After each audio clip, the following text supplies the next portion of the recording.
Bonjour à toutes et à tous l'équipe, j'espère que vous allez bien. Pour cette nouvelle vidéo, on se retrouve pour la présentation complète de la deuxième étape du Tour de France 2024, étape qui sera 100% italienne, 199 km au programme entre la ville de départ de Cesanatico et la ville d'arrivée Bologne pour une étape une nouvelle fois vallonnée et possiblement pas pour les purs sprinters.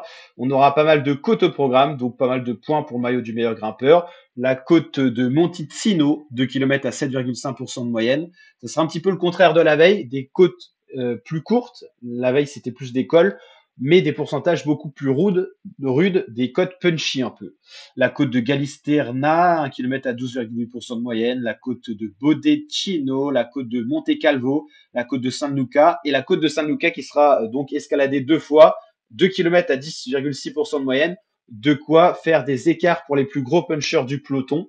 La question maintenant, c'est qu'avec Romain Bardet, est-ce qu'il sera capable de conserver sa tunique jaune qu'il porte pour la première fois de sa carrière sur ce Tour de France 2024 après 12 ans de carrière pro? Est-ce qu'il sera capable de conserver sa tunique par rapport à toutes les attaques qu'il va y avoir? Parce que vous ne rêvez pas, c'est bien un profil très vallonné et très offensif qui est présenté aux coureurs. Les punchers voudront certainement attaquer. Alors Julien Lafilippe n'est pas là, lui il a privilégié le Tour de Slovaquie en préparant les JO, mais on aurait pu penser à lui sur un parcours comme ça. On peut penser à des Ben Illy, des Wout van Aert, des Mathieu Van Der Poel pour aller chercher la victoire d'étape et pourquoi pas le maillot jaune. Il y aura des écarts, c'est sûr, et Romain Bardet devra se méfier. Et ça sera très compliqué à gérer pour la DSM de garder ce maillot jaune dans les rangs de la DSM parce qu'il y a Frank Vandenbroek, il y a Romain Bardet qui sont premier et deuxième.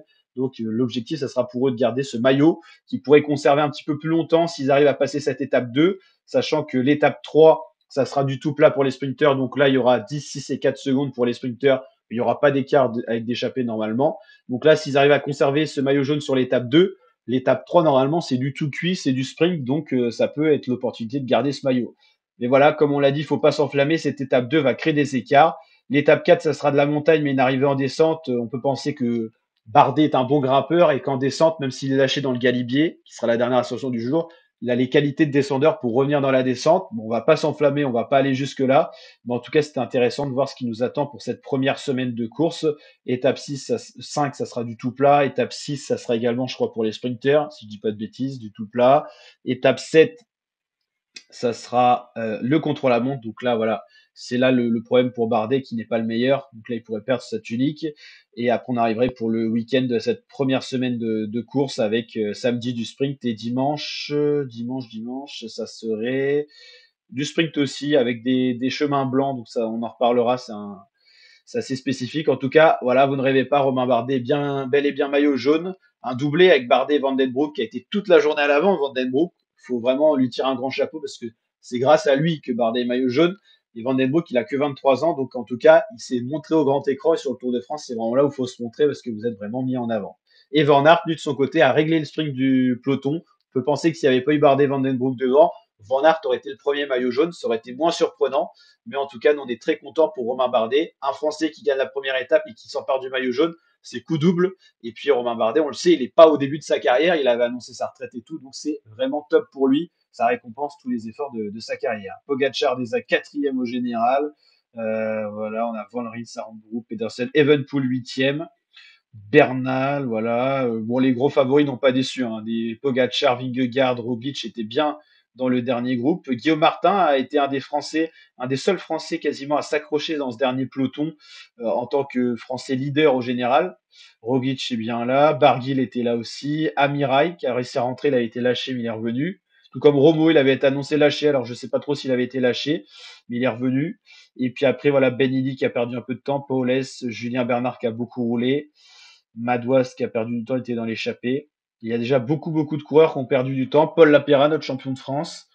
Euh, Jacob Fuglsang qui va pas jouer le général, on l'a compris, de toute façon il est vieillissant.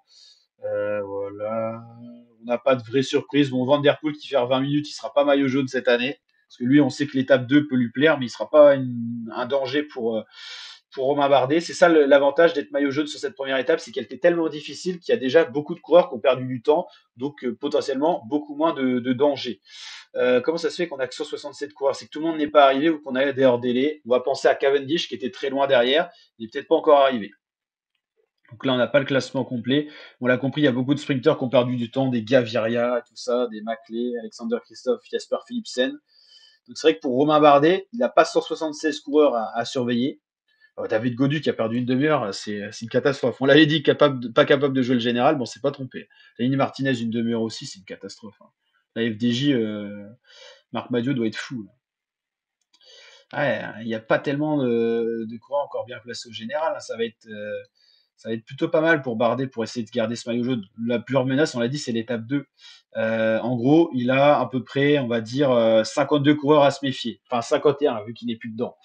51 coureurs qui peuvent lui prendre la tunique. Et encore, 48 secondes, là, ça paraît compliqué de prendre ça. On va dire qu'à partir de Kiato, c'est possible.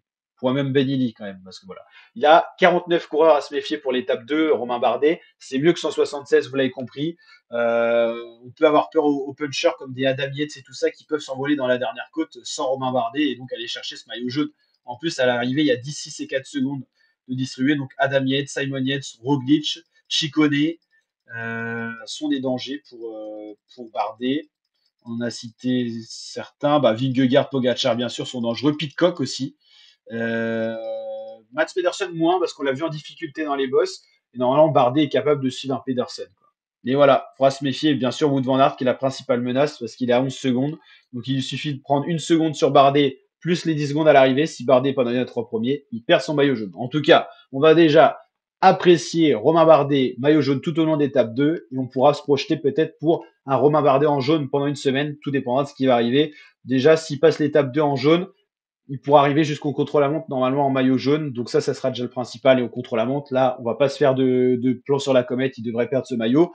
Mais en tout cas, s'il passe l'étape 2, vous l'avez compris, il y a des chances qu'on garde ce maillot jaune français encore quelques jours.